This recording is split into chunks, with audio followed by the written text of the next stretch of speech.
설득력이 강한 사람들의 특징을 살펴보면 그 사람들은 상대방으로부터 호감을 이끄는데 유독 강합니다.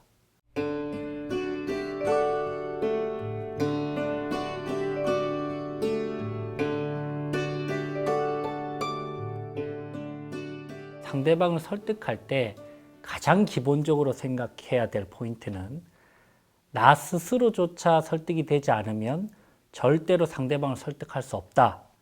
기본적으로 본인이 스스로에 대해서 자신감을 가지고 스스로 설득이 될 때 타인을 설득할 수 있는 에너지가 생기는 거거든요.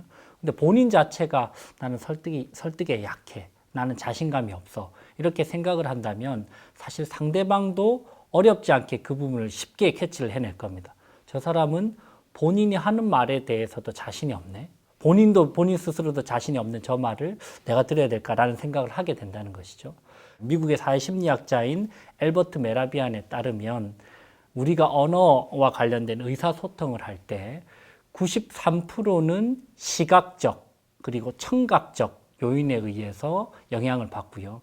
오직 7% 정도만 우리가 언어를 어떤 메시지를 전달하는지 그 언어의 내용에 대해서 영향을 미친다고 하거든요.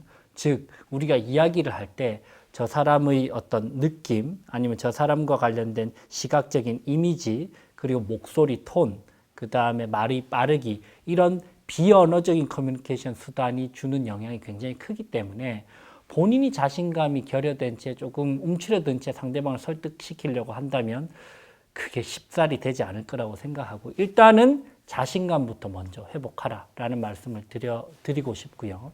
자, 시간이 조금 있다면 사전에 커뮤니케이션 하기 전에 상대방과 어떤 방식으로 상대방과 이야기를 이끌어 나갈 것인지 접근할 것인지에 대해서 커뮤니케이션 전략을 한번 준비를 해보라고 말씀드리고 싶습니다.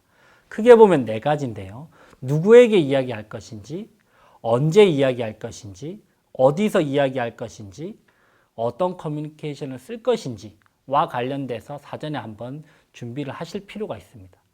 내가 똑같은 이야기를 해도 누구에게 전달할 것인지에 따라서 이 임팩트가 주는 영향력이 완전히 달라질 거고요. 그래서 내가 상대방과 이야기를 할 때 아니면 상대 회사와 이야기할 때는 컨택 포인트를 어디로 삼을 것인지 그리고 언제 이야기할 것인지도 중요한 부분입니다. 똑같은 메시지를 전달하더라도 내가 상대방을 설득하기 위해서 제안서를 일주일 동안 열심히 준비를 했는데 그 제안서를 일요일 저녁에 메일을 보내고 문자를 통해서 메일을 보내드렸습니다. 확인 한번 해보십시오. 이렇게 했을 경우에는 이미 접근 상황에서 상대방이 불쾌감을 느낄 경우들이 많습니다. 왜냐하면 일요일 저녁이라는 시간 자체가 사실은 스트레스 받는 시간이고요. 떨어지는 낙엽만 봐도 눈물이 흐르는 그런 시간입니다. 그런 시간에 상대방을 설득해 보겠다고 이메일을 보내고 문자까지 보내면 사실은 그 사람이 그 메시지를 보기도 전부터 기분이 나빠진다는 것이죠. 그러면 설득은 사실 힘들어질 겁니다. 그죠? 그래서 시간적 감수성을 가지고 언제 상대방과 커뮤니케이션 할 것인지 이 부분도 생각을 해 보시고요. 그리고 커뮤니케이션을 할 때 어디에서 커뮤니케이션 할 것인지도 중요한 부분입니다. 예를 들어서 상대방이 있는 장소로 내가 직접 갈 것인지 아니면 내가 있는 장소로 오라고 부탁을 할 것인지 아니면 제3의 장소에서 만날 것인지 이런 부분도 한번 생각을 해 보실 필요가 있고요. 내가 상대방이 있는 곳으로 직접 찾아가면 그것만으로도 상대방은 마음의 빚을 지게 됩니다. 이 사람이 적극적으로 나를 위해서 여기까지 와줬네? 나를 배려해 주고 있네? 이런 생각을 가지기 때문에 그것만으로도 사실 마음의 빚을 줄 수 있고 그걸 가지고 설득의 시작점을 삼을 수 있고요. 내가 있는 장소로 오라고 요청드리는 것도 방법일 수 있는데 장단점은 있습니다. 장점 같은 경우에는 내가 있는 장소에서 이야기를 하면서 우리의 인프라들을 충분히 활용을 할 수 있고 그리고 내가 이런 공간에서 일을 하고 있다는 것을 또 보여줄 수도 있지만 또 정보를 노출시킨다는 측면에서 단점도 있고요. 아니면 그쪽으로 가기도 애매하고 우리 쪽으로 부르기도 애매하면 또 제3의 장소에서 커뮤니케이션을 할 수도 있습니다. 그래서 누가 언제 어디서 커뮤니케이션 할 것인지에 대해서 말씀을 드렸고 또 한 가지는 어떤 커뮤니케이션 수단을 쓸 것인지에 따라서 언어의 온도와 무게감이 다 달라집니다. 내가 어떤 친구한테 300만 원을 빌려줬어요. 근데 이 친구가 2달 뒤에 그 300만 원을 갚기로 했는데 2달이 지나도 연락도 없습니다. 이럴 때 한번 생각을 한번 해보십시오. 본인은 이럴 때 어떤 식으로 본인의 메시지를 전달하는지. 주로 카톡을 쓰는 사람들도 있고요. 아니면 문자를 보내는 사람도 있고, 전화를 먼저 하시는 분들도 있고, 이메일로 보내시는 분들도 있고, 아니면 직접 만나자고 다이렉트로 이야기하시는 분들도 있고, 내용 증명을 보내는 분들도 있습니다. 그죠? 이게 똑같은 300만 원을 갚아라 라는 말을 전달을 해도 어떤 커뮤니케이션 수단을 활용하는 것인지에 따라서 상대방이 받는 임팩트와 메시지의 무게감과 온도가 다 다르다는 것이죠. 상대방을 설득할 때 초반에 어떤 커뮤니케이션 수단을 활용하는 게 좋을까? 먼저 카톡으로 연락을 드리는 게 좋을까?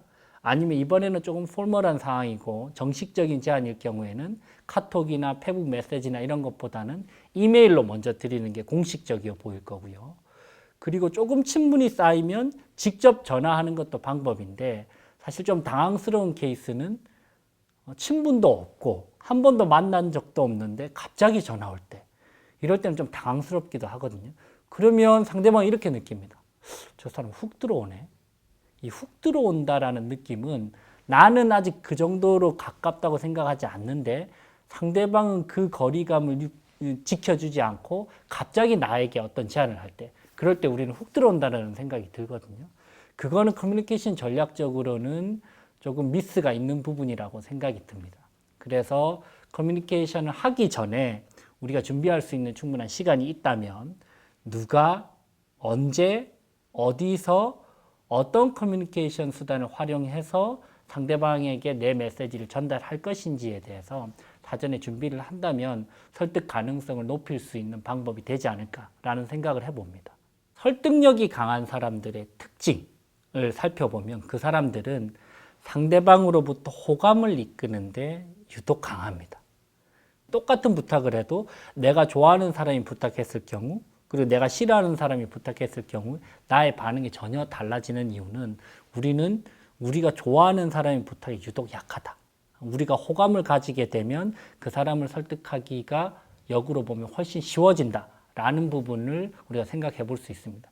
그렇기 때문에 내가 상대방을 설득하기 위해서 어떤 이야기를 할 것인가에 대해서 고민하는 것도 중요하지만 저 사람이 나를 어떻게 좋아하게 만들 것인가, 그리고 저 사람은 나에 대해서 어떻게 호감을 느끼게 만들 것인가, 그래서 어떤 내용을 전달할 것인가를 고민하기 이전에 그 사람과의 관계를 어떤 식으로 맺을 것인지에 대해서 먼저 고민을 해보는 게 필요할 것이라고 생각을 합니다. 어떻게 호감을 느끼게 만들까? 그 부분에 대해서 우선적으로 접근하는 게 오히려 더 효과적인 설득 방식이 아닌가라는 생각이 듭니다.